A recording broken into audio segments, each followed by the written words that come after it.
Samantala, arestado ang 4 na mangingisda sa Bolinao, Pangasinan matapos mahuli ng Philippine Coast Guard na gumagamit ng pampasabog.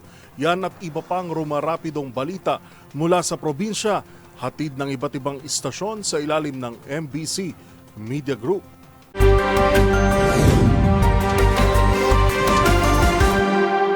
Apat na mangingisda arestado sa paggamit ng pampasabog sa karagatan sa Bolinao, Pangasinan. Nasa kustodiya ngayon ng Bolinao Police Station ang 4 na mangingisda na may edad 41, 34, 21 at 35 anyos, may mga asawa at kapwa residente ng Bolinao matapos silang maaktuhang gumagamit ng pampasabog sa kanilang pangingisda. Sa ulat ni Chief of Police Lieutenant Colonel Wilmer Pagaduan, alas 3 ng hapon kahapon, nagsasagawa ng pagpapatrolya sa territorial water ng Bolinao ang mga bantay dagat nang mamata ng mga suspek at agad inireport nila sa mga pulis, kaya agad itong nasa kote. Nakumpiska sa bangka ng mga suspek ang 20 kilong assorted na isda na tinatayang may halagang 3,000 piso. Pinalalagay ng mga otoridad na naihulog agad sa dagat ang kanilang mga pampasabog bago pa sila nasa kote. Kasong paglabag sa Republic Act 8550 as amended ng Republic Act 10591 o illegal fishing ang kinakaharap na asunto ngayon ng mga suspek.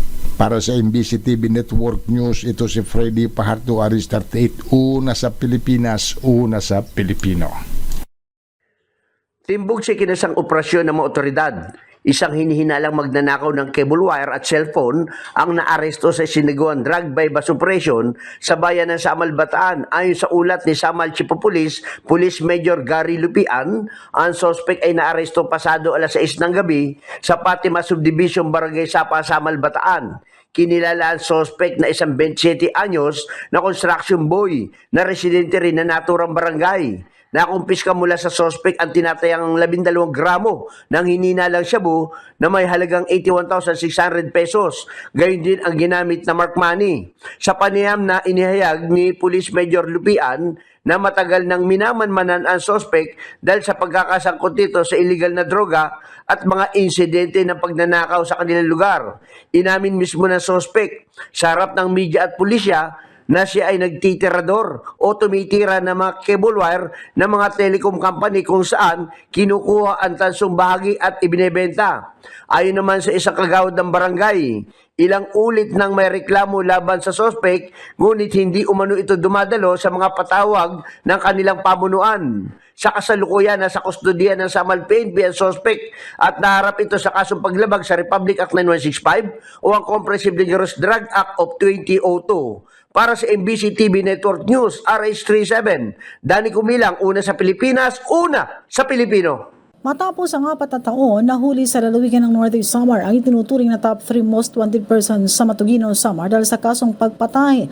Matagumpay itong naaresto ng operatiba mula sa Salvino Lubos Police sa pamumuno ni Police Lieutenant Alizon Ong. Kasama ang kapulisan ng Northeast Samar Provincial Intelligence Unit at nahula na sabing wanted person sa Barangay Poblasyon 1, bayan ng Salvino Lubos. Ayon sa report ng PNP Salvino, ang nasabing akusado na wanted ay 40 taong gulang, isa itong magsasaka at residente ng Barangay Mahanod, Matugino, Samar.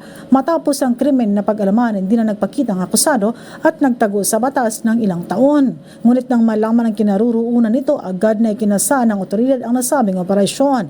Inaresto na sabing wanted sa bisa ng warrant of arrest na inilabas ang Branch 41 Regional Trial Court, Gandara, Samar noong March 10, 2021 at ayon sa report ng PNP, walang piyansa na rekomenda ng korte para sa pansamantalang kalayaan na nasabing akusado. Ipinaalam sa nasabing wanted ang dahilan ng kanyang pag-aristo at ang kanyang karapatan sa ilalim ng Miranda Doctrine gamit ang wikang kanyang naiintindihan at ipinabatid rin sa kanyang maprobisyon ng anti-torture law at ang kanyang karapatang sumailalim sa medical examination. Dinala na sabing wanted sa Salvino Lubos Municipal Police Station para sa kakulang dokumentasyon bago ito iharap sa korte na naglabas ng warrant of arrest. Mula sa Aksyon Radyo Katarman, para sa MBC TV Network News, RH32, Jane Galit Bantayan ng DZRH, una sa Pilipinas, una sa Pilipino.